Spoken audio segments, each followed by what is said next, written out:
Well, it's great to be back to FiRe again this year in my role as a senior member of the Anderson Tribe and as moderator of this afternoon's discussion with Dennis Hayes, Vice President of Thorium Power Incorporated. After a distinguished 25-year career with the U.S. State Department, Ambassador Hayes is applying his knowledge of the world and his diplomatic skills to making a dent in the problem of providing clean energy for the needs of our evolving world. I teach a course at the IIT called E-Cubed, Energy, Environment, and Economics, and I plan to pursue all three E's with Dennis this afternoon. We challenge our students to think about a world 50 years out when the oil and gas is gone and to see what they can come up with in terms of solutions. Formal sustainability criteria will require the use of solar and wind energy, but meanwhile, our population is growing, our hope for economic improvement will take place, and we need to find a way to fuel the automobiles, electric automobiles, that'll be some of the interim solutions. So we're counting on some of the ideas that our friend has here to increase the fuel resources from nuclear power generation, but also addressing the serious problem of weapons-grade byproducts.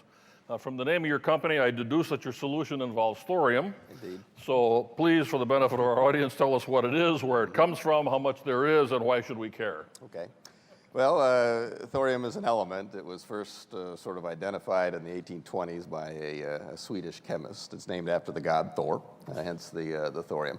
And it's found everywhere. You're sitting on top of it. If you're walking out on the beach, you're on it. It's basically everywhere on the planet. You'll have traces of thorium. It's where the heat from the center of the Earth comes from the decaying thorium and uranium.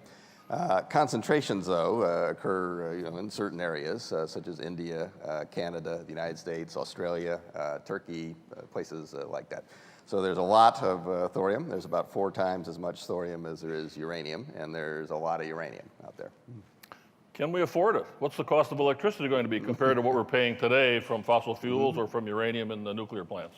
Well, there's a lot of pieces to that question. It depends on how you define cost, and there's life cycle costs and all kinds of things. So I'm just going to simply say that nuclear power, and particularly nuclear power with the thorium option, is not only cost competitive, but cost advantageous to any other form of energy other than if you put a power plant directly next to a vein of coal. It might be a little bit cheaper, but other than that, nuclear energy does very well. Are we going to need to reinvent and rebuild all the nuclear reactors that are out there so we can make this switch? No. We were founded by the former chief scientist of the Navy, the propulsion program. This was Admiral Rickover's scientist. And he came up, what he wanted to do was develop a way to not have to rebuild anything, to basically substitute one set of fuel for another. The analogy we use is unleaded gas instead of leaded gas. There's a tweaking here and there, but basically you don't have to reinvent the internal combustion engine. You simply put a better product into it, and you have a better result coming out of it. You use the analogy of a 1977 Cadillac to explain to me where we are with our installed base of power plants. I think that story could help our audience kind of understand the important issues related. Yep. I have to say, sitting out in the audience and listening to all the speakers, I was tremendously jealous. Jealous of everyone who's in an environment where innovation, new ideas, new creativity, tearing up the old and throwing it out is a day-to-day occurrence. The nuclear industry is not that. I get, usually when I want to antagonize my audience, a nuclear audience, I do have a slide I throw up of a 1977 Cadillac. Now, the 1977 Cadillac was a fine example of American automotive engineering. If you had one parked out in front here, and they would park it right out front, it would be one they would show off. They wouldn't put it back in the valet lot. They would leave it right there. You could drive all the way to the Atlantic, no problem. But we don't build 77 Cadillacs anymore. The technology has improved. Things have developed. There's additional procedures that have come along the way that make it much more efficient to do that. Unfortunately, and this is my personal opinion, in the nuclear industry, there's an inertia. There's too much of a risk averse to the point where new thoughts and new ideas aren't given an opportunity to come forward. There are reasons for that. Obviously, safety has to be a very high concern. You don't want to do something new and see what happens in a nuclear power plant because often bad things would happen. But nevertheless, there's a lot of people with a lot of ideas, a lot of people in this community here who are looking at next generation ideas, but we need to get there. Does mining thorium involve any unusual hazards, transportation problems, environmental damage? Not like strip mining coal, for example? No, you could have a pile of uranium, or thorium rather, kind of sitting over there, and you wouldn't want to get too close to it, but you also wouldn't have to do too much to avoid it. If I could take just a couple of seconds, thorium is different from uranium in a number of ways. It's not fissile, meaning that it won't go into a chain reaction by itself. What happens is you have to add a neutron into the thorium, which then creates a new uranium isotope called 233, which then is fissioned and is created and burned up immediately. So we never become weapons grade. And Bob, if you'll bear with me for a second, you'll see that the title of this talk is basically how to separate nuclear energy from nuclear weapons. And it's important to remember that the discoveries of the atom didn't come about because people were looking for electricity. They came about because we wanted to build weapons faster than the Nazis or the Japanese during World War II could do so.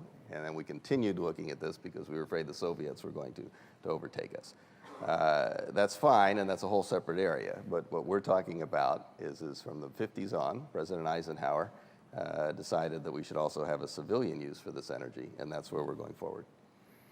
Well, it's great that we don't need to worry about the weapons grade, but what about other waste disposal issues? Do we have to go find another Yucca Mountain? Mm-hmm. No. In the industry, we don't talk about nuclear waste. We talk about future energy. I mentioned President Eisenhower. His granddaughter is on our advisory board. She uses the analogy of if you have a nice, frosty six-pack of beer, and you take one of those beers and you enjoy it and everything. Then what do you do with the other 5? You don't throw them away. You put them in the refrigerator, and you come back to them later, and you enjoy yet another one along the way. Nuclear spent fuel is exactly that. It's 96% of the potential energy still exists inside that fuel. And technologically, we're not there. We're not there yet, but we will get there. There's no particular barrier to think that we won't be able to utilize this fuel in the future in a way that is safe and secure and provides additional energy and extracts that out at all. Now, there also are fission products. These things are the dangerous stuff. They do need to be dealt with. If they can't be burnt up, most of them can, but then they need to be immobilized in some fashion. And again, one of the things that thorium does is that we have a half-life that's only about 75 years. Now, that may sound like a lot, but traditional fuel, it can be a half-life of up to 8,000 to 10,000 years. So when you're looking at how to kind of deal with this stuff in the long term, it's a much more manageable problem. When I prepare my students for making presentations, I always ask them, what's the worst question you can be asked? And when I asked Dennis that, he said, well, it'd probably be, if this is so good, why aren't we already doing it? And so that's my question. If this is so good, how come we're not doing it already? That is a tough question. I wish I hadn't said that one. Going back to where all this comes from. In the early years, the United States spent a large portion of its gross national product to create a facility through the Manhattan Project to extract plutonium, to enrich uranium in order to weaponize these features of nuclear activity.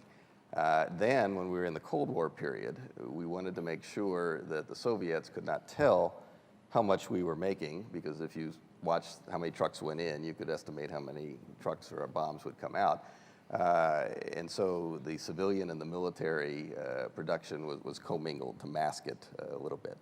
There have been thorium plants. Shippingport, the first nuclear power plant, ran on thorium for a while. It's not a new idea, although our technology is an improvement of that along the way. But we've reached a point now where we don't want to create additional plutonium. We don't want to have nations like Iran having to spin up the uranium to the point where it could either be used in a reactor or it could be used in a weapon. I mean, as you know, as you're enriching uranium, you hit a certain point, and then it's useful for civilian energy production. But you just keep going. You don't turn off the centrifuges. You just keep them going, and you spin up higher and higher and higher until you get to the level. And I might mention, the reverse is true as far as plowshares or swords into plowshares. Probably most of you know that 20% of our electricity comes from nuclear power in this country. What you may not know is that half of half of the uranium we use in the nuclear industry started out as weapons-grade material inside a Soviet ICBM that was pointed at us, meaning to kill us. What we have done is we have taken that weapons-grade material that the Russians have, and as a commercial product, they downblend it, and they sell it to us, and that light, or maybe that light, is being powered by former Soviet weapons-grade material. So, we can go both ways with this. Okay. When we look at new technology, the barriers are usually technical, site locations, some economics, some politics. Yeah. How do those barriers affect adoption of thorium? The toughest one, again, is to convince people that we need to do something new, different, better, safer, faster, cheaper.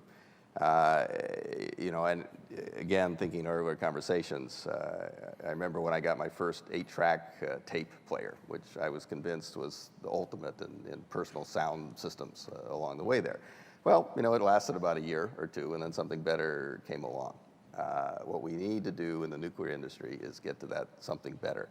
For us personally, we have been working in Russia for about 15 years now. We work with them in terms of hiring scientists who might otherwise go to Pyongyang or Tehran or someplace. We have a very good track record working with them. We maintain the IP that comes out of that. And we don't, at this stage, believe there are any technical barriers between us and commercialization, but it's important to note that you never know until you know, and it's a very methodical step-by-step process that you have to go through. Because when you do put things in reactors, sometimes strange stuff happens. And so you have to be very careful, go through it, and then hopefully at the end we think we'll be okay. So it's more scale up and demonstration than it is solving technical breakthroughs, scientific breakthroughs, that sort of thing. At this stage, yeah. What's your prediction? We've been talking about 5 years in the future here today so far at FiRe. When do you think this technology is going to be available? Well, remember, nuclear 5 years is a snap. That's nothing. That's short-term in nuclear is 10 to 15 years. Medium is 25 to 50 years. So we work on a different time scale. I wish we had some of the time scales that others do in here. Our plan is to be in a commercial Russian reactor in about 3 years, 2.5 to 3 years. We would then work for licensing after that. We're also talking to all the other nuclear companies about versions for their reactors, and so it would be sometime in the late teens we would hope to have a product. Can you explain a little bit what the role your company plays in making this all happen? Well, we were at one point sort of the thorium science fuel operation going along. We've seen other companies have come in. We welcome them to come in. The Chinese have made a decision in last December to move into thorium fuels in a major way. The Norwegians have a major project going. Others will come after that. But we believe we have about a 5 to 7 year head start. Again, because you have to be very methodical and go along in these areas. But we want to be an option. We're not in competition with anybody. We're not in competition with the uranium guys because we do use uranium in our blend, the proprietary blend. We don't make it, we don't manufacture it, we don't transport it, but we add value to it. So. In addition to Russia, I understand India is a player here. What's the strategic implications? Why are they playing? Well, all these. I mean, if you look at the nuclear renaissance, it's going to happen overseas before it happens in the United States. I mentioned Admiral Rickover earlier. In 1957, he gave a kind of a key speech, which he pointed out that, and even 200 years ago from where we are now, 96% of all energy expended by humanity was muscles. It was human muscle and animal muscle, and that was only 200 years ago. The difference between having energy and not having energy is a difference between living as a hunter-gatherer with a 30-year lifespan or enjoying the sorts of things that we do. If you look at China, if you look at India, they have literally hundreds of millions of people that need to be raised up from subsistence level poverty into the middle class so they can get the cell phones and the laptops and do all these other things that we take for granted. That takes energy. These countries have done an analysis. I'm a big proponent and supporter of solar and wind and all these, but the reality is that we need every form of energy that we can if we want to keep these lights on and the air conditioning running. Nuclear is a base load. It's the sort of thing you want to have running 24 hours a day, 365 days a year.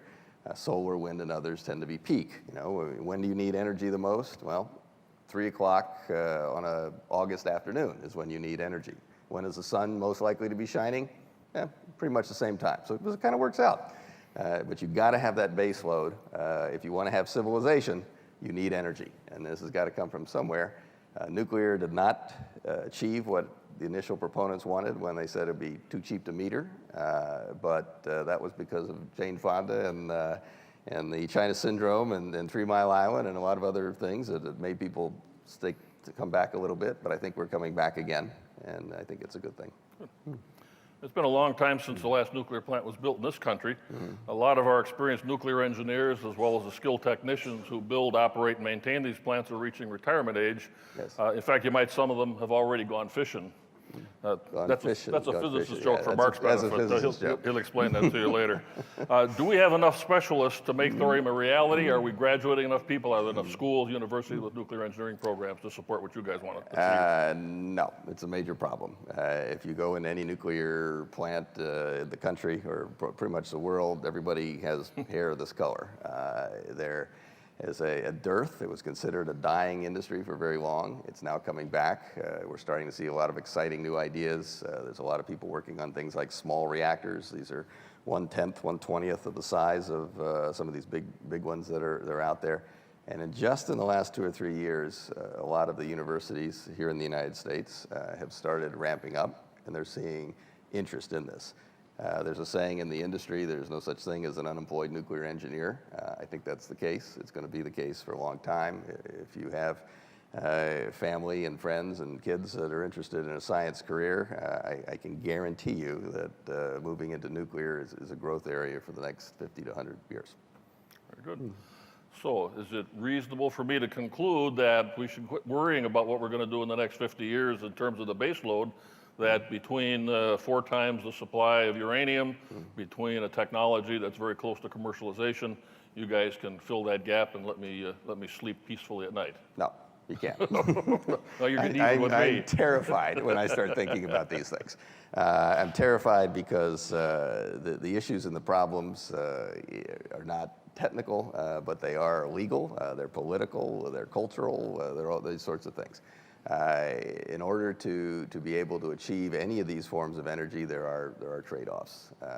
It's great to have wind power unless you're a bat. The solar is good, but the size of this table here basically would keep one of the smaller lights on here. We need to be very careful as a society. We need to think these things through. We do need to deal with what I would call spent fuel, you might call waste. All of this has to be dealt with. We need politicians that have the vision to invest for the future. I'd like to think that it's a foregone conclusion we'll get there. I think if people like the folks in this room work for it, it will be achieved, but it's by no means a given. And having lived in societies where there is no electricity, and in our earlier group here, I can tell you I was in the Foreign Service. I lived overseas in many developing countries. You can go a very long time without electricity, but you can't go very long at all without water. And it's important that be there, and the two are tied together. What's your perspective on the educational problem here? I mean, we need to make people aware that we've got finite supplies, that we've got some smart people assuring that the nuclear solution is a safe solution. Yep. What's the educational challenge, and what's being done? Well, I think there are people who are picking up on this. I mean, interestingly, the state of Mississippi just 3 days ago announced a program where they're moving nuclear education into the junior highs and high schools with the idea of encouraging young students to move into this area at the university and the graduate level. These end up being very high-paying jobs. There's cutting edge in terms of technology. It is nuclear science, after all. And so I think the prospect is good. But the other thing in the nuclear industry we always live with is if there is another 3 Mile Island, Chernobyl type incidents, then the whole industry dies. I mean, if a cell phone goes bad someplace, that doesn't affect anybody else other than the poor person who doesn't get someplace. Nuclear reactor goes bad, that's a problem. And trust me, everyone will know about it, and the industry will be pushed back quite some time. It won't go away, because at the end of the day, the math, you do the math, is if you want energy, you've got to have every available source of energy that we've got. That includes coal, that certainly includes all the renewables, it includes everything else, and until we can figure out fusion or how to put giant space arrays up, we're scrambling for everything we can get.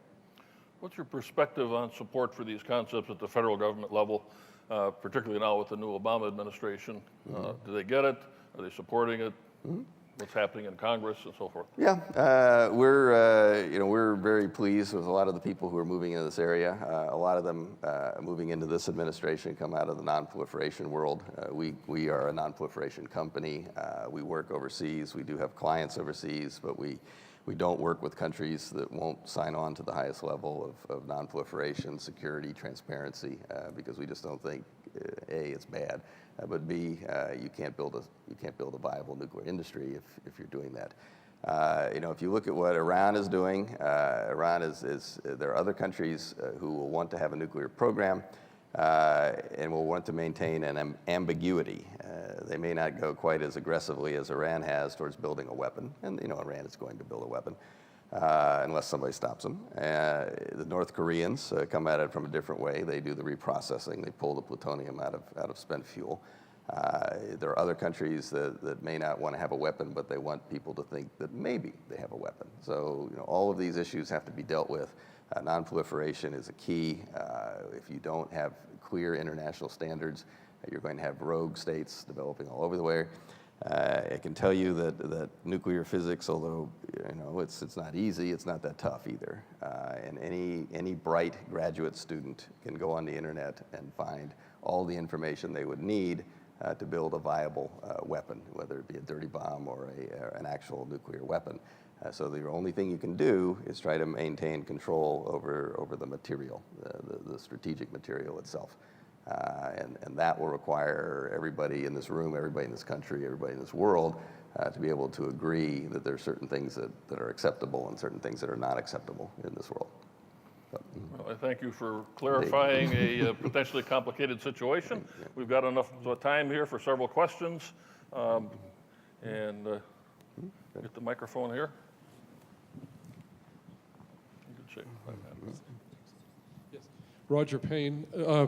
You mentioned Iran, but has there been any effort in trying to change Iran's policies towards what they're doing now to switch to this thorium or to pioneer in it, for example? Yeah, we, as I mentioned, we're still a few years out from being commercially have an option. But if we had that option, I think it would clarify things greatly. In Bashir, the place where the reactor is being built, if you take our fuel and you put it into the reactor, then it's no longer viable for weapons use. The radiation hits it, the isotopes that are created are such that you don't get an explosion, you get a fizzle out of it coming on there. Now, again, what the Iranians are doing is as though they're enriching uranium. And under the non-proliferation treaty that almost everybody except India and Pakistan and Israel have signed, that's permitted because everyone agreed that nations were entitled to have nuclear energy for civilian purposes.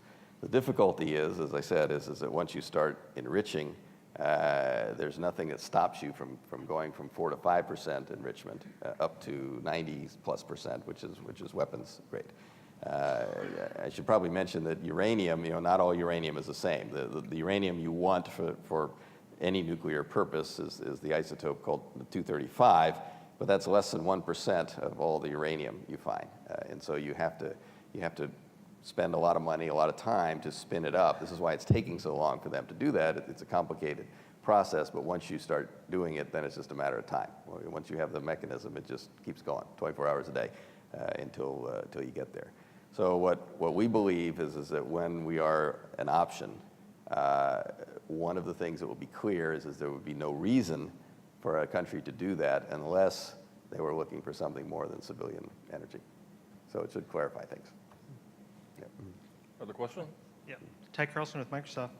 What's the real supply of thorium? Because the uranium supply, I mean, of reasonably accessible resources, according to the International Atomic Energy Agency, Yeah. says there's anywhere between 10 and maybe 19 years of uranium left at moderate rates, Yeah. without going to any extent. Mm-hmm. What's the real? I mean, so what really is the story with thorium? As making the investment in all the technologies, refining the process, et cetera. Is Yeah. it a 20-year lifespan that we've extended ourselves? No. Thank you. Thank you. I've seen the study you mentioned. I'm a little skeptical of it because I think uranium's kind of like oil. You know, the more you look for it, the more you find it. The higher the price, the more you find this sorts of stuff. So I think we'll keep finding uranium and along the way. However, thorium, as I mentioned, is like 4 times more common. And at the moment, Coleman lanterns, everybody went around, Girl Scouts, Boy Scouts, you had a little Coleman lantern. Okay, the filament, that's thorium. That's sort of the major use of thorium at the moment. And it's used that way because it has the highest melting point of any metal, 3,500 degrees Celsius, which is phenomenal. You can use it in lenses and a few other things, but there's not great use for thorium at the moment. And as a result, there are people who will pay you to take it away. There are vast mountains of thorium all over the place that literally are considered to be trash.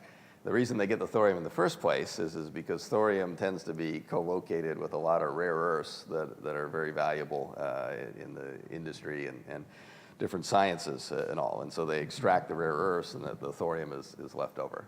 And so there's a lot of it. But it's not, in and of itself, that big a problem. It just sort of sits there.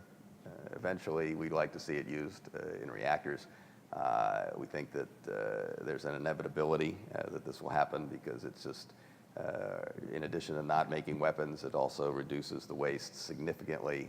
It's also a little bit cheaper, although the cheaper part is the least important factor. If you tell a nuclear operator, I can save you 10% on your fuel, and he says, great, but if I put it in my reactor and I have to shut down for one day, I lose $1.5 million, he's not too impressed with 10% savings.